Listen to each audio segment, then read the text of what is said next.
स्वागत है आपका फार्मा वाला में। आज का हमारा टॉपिक रहेगा रिसेप्टर एनी टाइप। ठीक है, तो सबसे पहले हम पढ़ेंगे कि रिसेप्टर होता क्या है। ठीक है, सबसे पहला है रिसेप्टर क्या होता है।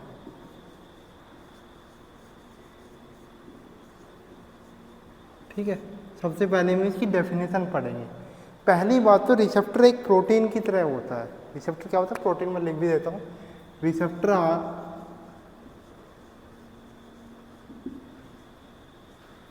डेफिनेशन लिख रहा हूँ मैं। Receptor are macromolecule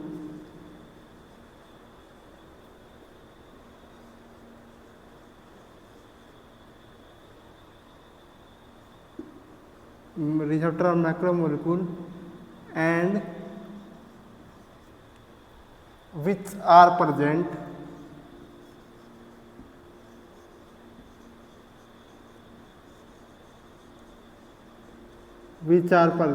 inside the cell, which are present inside the cell or present on the surface of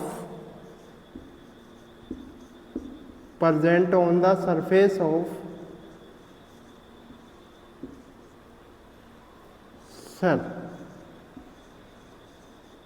ठीक है, देखो सबसे पहले इसका मतलब क्या है।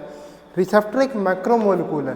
देखो दो प्रकार के मोलिक्यूल रहते हैं, एक रहता है मैक्रो और एक रहता है माइक्रो। इन दोनों में डिफरेंस क्या है। मैक्रो का मतलब है जो बड़ा साइज का मोलिक्यूल रहेगा। ठीक है, जैसे बड़ा साइज का मतलब जैसे मार्कर है, ये बड़ा साइज का है।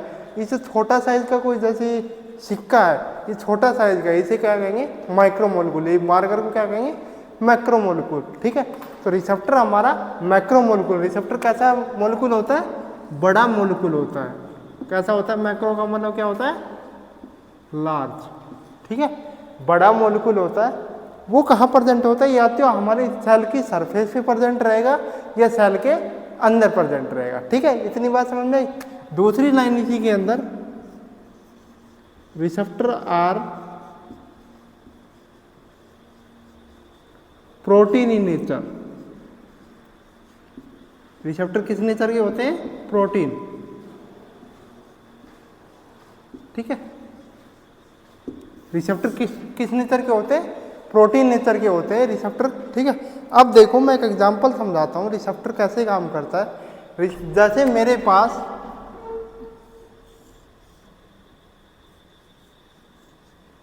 ठीक है, ये मेरे पास कोई सेल है। ये मेरे पास क्या है, एक सेल है। सॉरी थोड़ा सा, ये मेरे पास सेल है। ये मेरे पास क्या है, सेल है। ये जो लाइन दिख रही है ना बेटा, ये जो लाइन दिख रही है क्या है, मेरे पास सेल है। और इस सेल के सरफेस पे आपको बन रहा है, ये क्या है, रिसेप्टर है।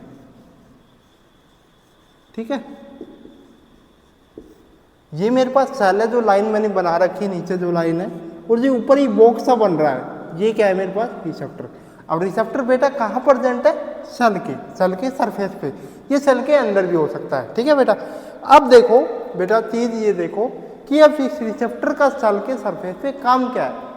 देखो अब हमें कोई बीमारी हुई, जैसे फीवर हुआ, खांसी हुई, कोई जुकाम हुआ, कोई एलर्जी हो गई, तो हमें दवाई लेनी है। अब वो दवाई काम कैसे करेगी शरीर में, कि हमारे जुकाम को कैसे ठीक करेगी, हमारी एलर्जी को ठीक कर देती, दवाई ठीक कर देती है ना। सिर के दर्द की गोली लेते हैं, सिर का दर्द ठीक कर देती है। फीवर की गोली लेते हैं, फीवर ठीक हो जाता है। वो कैसे ठीक होता है, वो ड्रग हमारे शरीर में कैसे काम करके हमारे फीवर को ठीक कर देती है, हमारे सिर के दर्द को ठीक कर देती है, ये मुझे समझाना है। ठीक है, अब मेरे पास ही कोई आपने दवाई ली, जैसे आपके सिर में दर्द है, आपने दवाई ले ली, ये मैं इसको ड्रग से रिप्रेजेंट कर रहा हूँ।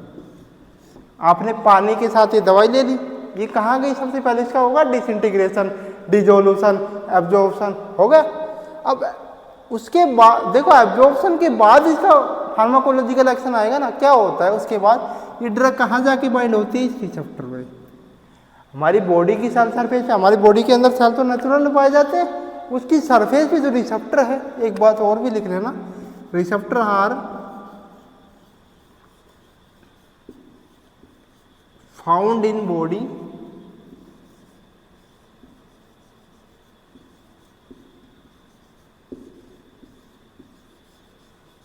नेचुरली। बेटा नेचुरली पाई जाती हैं, याद रखना ही, ठीक है। रिसेप्टर कैसे पाए जाते हैं? नेचुरली पाए जाते हैं बॉडी के अंदर, ठीक है। अब कोई ड्रग आई, रिसेप्टर के साथ बाइंड करी, ठीक है। अब ये ड्रग इस रिसेप्टर के साथ बाइंड होके फिर अपना फार्माकोलॉजिकल एक्शन देगी। फिर कैसा एक्शन देगी? फार्माकोलॉजिकल। कैसा एक्शन देगी? फार्माकोलॉजिकल एक्शन, ठीक है। बिना रिसेप्टर के ड्रग काम की नहीं है और बिना ड्रग के रिसेप्टर काम का नहीं है। मैं एक एग्जांपल बताता हूँ। जैसे सब लोग अपने दरवाजे के लॉक लगाते हैं, उसकी चाबी भी रहती है, उसका लॉक भी रहता है। ऐसा तो कभी नहीं हुआ होगा कि किसी लॉक की चाबी किसी लॉक में लग जाए, ऐसा कभी नहीं होता। तो हमेशा याद रखना, जिस ड्रग का स्पेसिफिक, जैसे आपने पैरासीटामोल ली तो पैरासीटामोल का स्पेसिफिक रिसेप्टर हमारी बॉडी के अंदर पाया जाएगा। उसे फीवर ही ठीक होगा, उसे कुछ और हार्ट की बीमारी ठीक नहीं होगी। इसलिए होता है पैरासीटामोल से हम पेन की दवाई ली तो हमारा पेन ही ठीक होता है और कुछ थोड़ा ठीक होता है। भाई हार्ट की कोई बीमारी ठीक हो जाती? नहीं होती ना। वो इसलिए नहीं होती क्योंकि स्पेसिफिक ड्रग का स्पेसिफिक रिसेप्टर है। जैसे स्पेसिफिक ताले के लिए एक स्पेसिफिक चाबी रहती है, ठीक है। अब देखो, बिना चाबी, यदि आपकी चाबी गुम हो गई तो आपका ताला बेकार, और आपका ताला खराब हो गया तो आपकी चाबी बेकार। इसी प्रकार यहाँ पर है, यदि रिसेप्टर बॉडी के अंदर नहीं पाया जाता नेचुरली तो ड्रग काम करती नहीं करती, ड्रग हमारे लिए बेकार थी। और यदि ये ड्रग नहीं रहती तो रिसेप्टर भी हमारे काम का नहीं था, ठीक है। अब एक पॉइंट और लिख लो, रिसेप्टर आर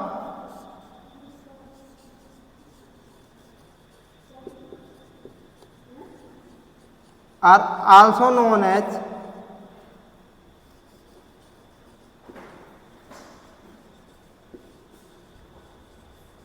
एंजाइम, ठीक है। तो इसी प्रकार से काम करना है। रिसेप्टर एक एंजाइम की तरह काम करता है, ठीक है। अब वो एंजाइम कैसे है? देखो भाई, ये ड्रग रिसेप्टर के साथ बाइंड हो रही है और ये ड्रग मेरी बॉडी के अंदर जाएगी और अपना काम करेगी। चाहे वो वांटेड काम करे, वांटेड का मतलब हमारे काम का काम हो या अनवांटेड हो। दो प्रकार से होता है, एक होता है अनवांटेड और एक होता है वांटेड। वांटेड मतलब फार्माकोलॉजिकल एक्शन, और अनवांटेड का मतलब कोई साइड इफेक्ट हो, कोई एडवर्स इफेक्ट हो, कोई टॉक्सिक इफेक्ट, ठीक है। इस वांटेड में कौन सा इफेक्ट आएगा? फार्माकोलॉजिकल,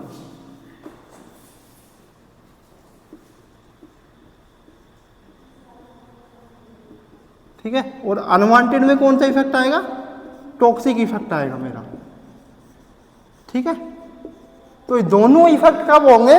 जब तक ड्रग रिसेप्टर के साथ बाइंड नहीं होगी तब तक ये कोई से इफेक्ट प्रोड्यूस नहीं हो सकते, ठीक है। बिना रिसेप्टर, बिना ड्रग के कोई से इफेक्ट प्रोड्यूस नहीं हो सकते। अकेली ड्रग ना तो फार्माकोलॉजिकल एक्शन दे सकती, ना टॉक्सिक इफेक्ट दे सकती। इन दोनों का कॉम्बिनेशन ही टॉक्सिक इफेक्ट देगा, इन दोनों का कॉम्बिनेशन ही फार्माकोलॉजिकल इफेक्ट देगा, ठीक है। ये तो हो गया हमारा बेसिक रिसेप्टर का। अब दूसरी बात आती है, हमने इसके अंदर एक थ्योरी मैंने अभी आपको एक्सप्लेन करी, बताई है, मैं उसको लिख भी देता हूं।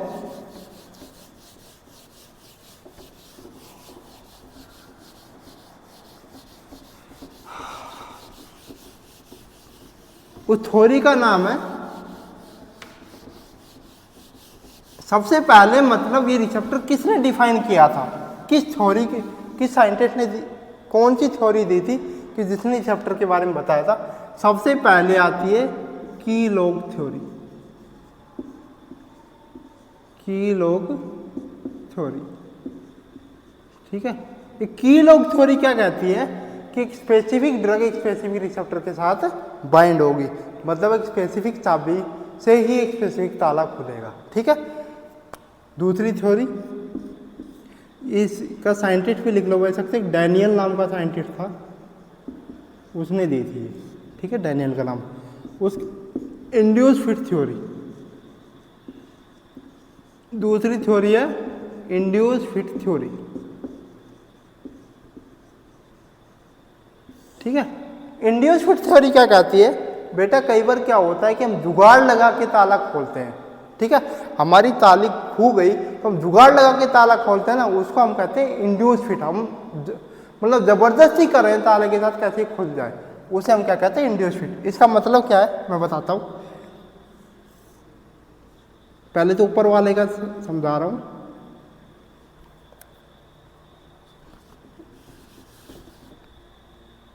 मेरे पास ये रिसेप्टर है जो आपकी सेल के सरफेस से पाया जाएगा। ये क्या है, मेरे पास रिसेप्टर है, ठीक है। इसके लिए एक स्पेसिफिक ड्रग आएगी, इसके लिए क्या आएगी, एक स्पेसिफिक ड्रग मॉलिक्यूल आएगा, ठीक है। ये मेरे पास क्या है, ड्रग मॉलिक्यूल। सॉरी ऐसे मत बनाओ, थोड़ा सा इसे सर्कल में स्क्वायर टाइप ही बना देते हैं ताकि फिट हो जाए। ये मेरे पास क्या है, ड्रग मॉलिक्यूल बेटा, ठीक है। ये ए बी कुछ भी हो सकता है ड्रग मॉलिक्यूल, ये ध्यान रखना, ठीक है बेटा। ये इसका ए नाम भी दे सकते हैं, बी नाम। अब ये ड्रग इस रिसेप्टर पे फिट हो जाएगी ना बेटा, यहाँ फिट हो जाएगी आराम से, कोई दिक्कत तो नहीं है,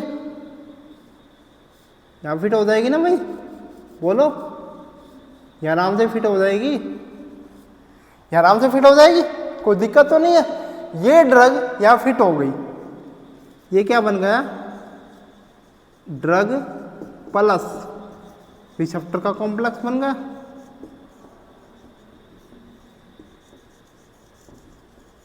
ठीक है, किसी किसी किताब में उसे ऐसे भी लिखा रहेगा, एक ही बात है, ठीक है। ड्रग रिसेप्टर के साथ बाइंड होगी, फिट हो गई, इसे कौन सी थ्योरी कहेंगे, कीलॉग थ्योरी। बात है समझ में। अब इंड्यूस फिट थ्योरी, उसके बाद फार्माकोलॉजिकल एक्शन, वो अलग चीज है। इंड्यूस फिट थ्योरी की बात करूंगा मैं, ये मेरे पास फिर रिसेप्टर बना रहा हूं, ठीक है। ये मेरे पास क्या है बेटा, रिसेप्टर है, ठीक है। और ये मेरे पास क्या है,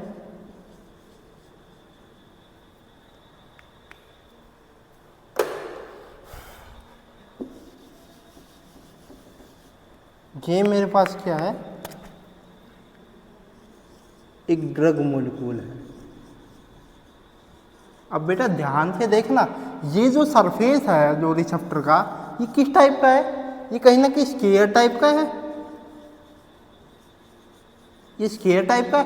और ये कैसे टाइप की है, सर्कल। ये यहाँ तो ऐसे फिट ही नहीं होगी, फिट नहीं होगी ना। फिर हमें क्या करना है कि हमें ऐसा मॉडिफिकेशन करना है रिसेप्टर के अंदर, या तो ड्रग के अंदर मॉडिफिकेशन करेंगे या बेटे रिसेप्टर के अंदर, ताकि ये ड्रग फिट हो जाए, ठीक है। उसे हम कहते हैं इंड्यूस फिट थ्योरी, ठीक है। या तो इसका साइज चेंज करेंगे या इसका साइज चेंज करेंगे, ठीक है। इसे कहते हैं हम इंड्यूस फिट थ्योरी। छोटी सी बात थी, कोई दिक्कत नहीं है। अब आगे ये दो थ्योरी मेन है, इनको पढ़ लेना। और थ्योरी भी है लेकिन वो ज़्यादा इंपॉर्टेंट नहीं है, कीलॉग थ्योरी। और ये सबसे पहली थ्योरी कौन सी आई थी, कीलॉग थ्योरी। फार्मासिस्ट के पेपर में आता है, सबसे रिसेप्टर की सबसे पहली थ्योरी कौन सी थी, कीलॉग थ्योरी थी, ठीक है बेटा। अब आता है कि रिसेप्टर के टाइप्स ऑफ रिसेप्टर।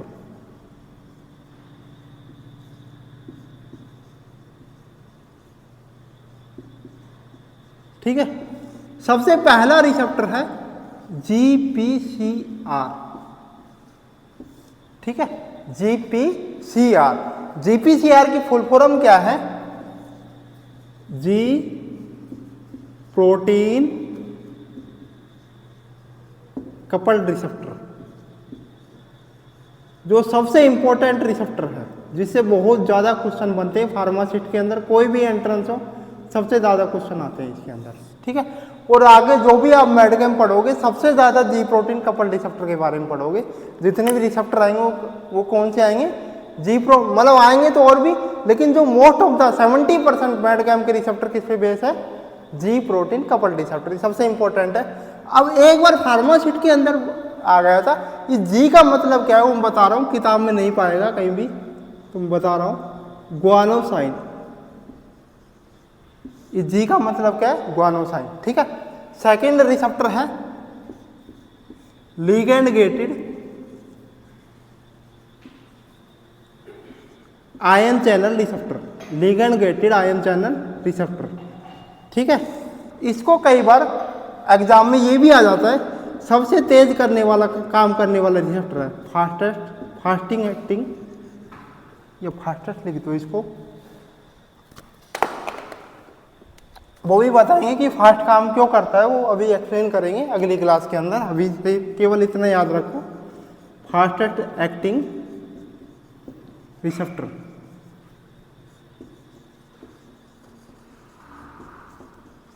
अब यदि किसी को ये कंफ्यूजन हो रहा है कि लिगैंड गेटेड आयन चैनल सबसे तेज काम क्यों करता है, देखो इस लाइन में क्या आ गया, आयन, और जहां भी आयन की बात आएगी वो सबसे तेज भागते हैं, जैसे सोडियम आयन है, पोटासियम आयन है, कैल्शियम, तो सबको पता है जो आयन होते हैं वो सबसे तेज भागते हैं, इसलिए ये सबसे तेज काम करता है। ठीक है, तीसरा है एंजाइमेटिक रिसेप्टर।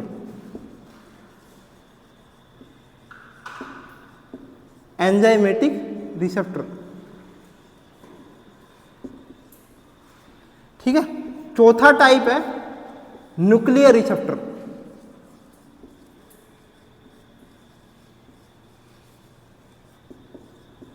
न्यूक्लियर रिसेप्टर सबसे धीरे काम करता है।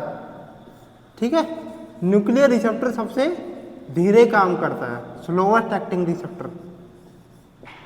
ये दोनों क्वेश्चन फार्मासिस्ट में आए हुए हैं, और ये भी बता देता हूं, एक ESIC के अंदर आया था और एक एम्स के अंदर आया था, दोनों क्वेश्चन आए हुए हैं। ठीक है, फास्टेस्ट एक्टिंग भी पूछा गया है और स्लोएस्ट एक्टिंग भी पूछा गया है, तो ये दोनों क्वेश्चन याद रखने हैं। ठीक है, ये 4 टाइप के रिसेप्टर मेजरली है, एक और है लेकिन वो ज़्यादा इंपॉर्टेंट नहीं, साइटोप्लाज्मिक, वो एंजाइमेटिक में ही आता है। ठीक है, तो 4 रिसेप्टर है, इसमें सबसे जो इंपॉर्टेंट रिसेप्टर है जी प्रोटीन कपल्ड रिसेप्टर। इसका दूसरा नाम भी मैं लिख देता हूँ, वो भी आता है पेपर में। जी प्रोटीन कपल्ड रिसेप्टर को मेटाबोट्रोपिक रिसेप्टर भी कहते हैं। कौन सा रिसेप्टर कहते हैं? मेटाबोट्रोपिक। ठीक है, इसी को हम 7 अल्फा हेलिकल रिसेप्टर भी कहते हैं।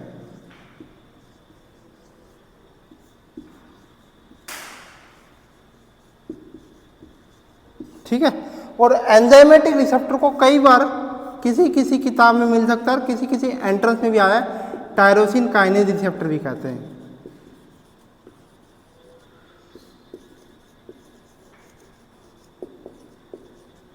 ठीक है, किसी किसी में ये भी आया है। उसके बाद किसी किसी किताब में न्यूक्लियर रिसेप्टर को भी इंसुलिनोट्रोपिक रिसेप्टर कहते हैं। इंसुलिनोट्रोपिक रिसेप्टर।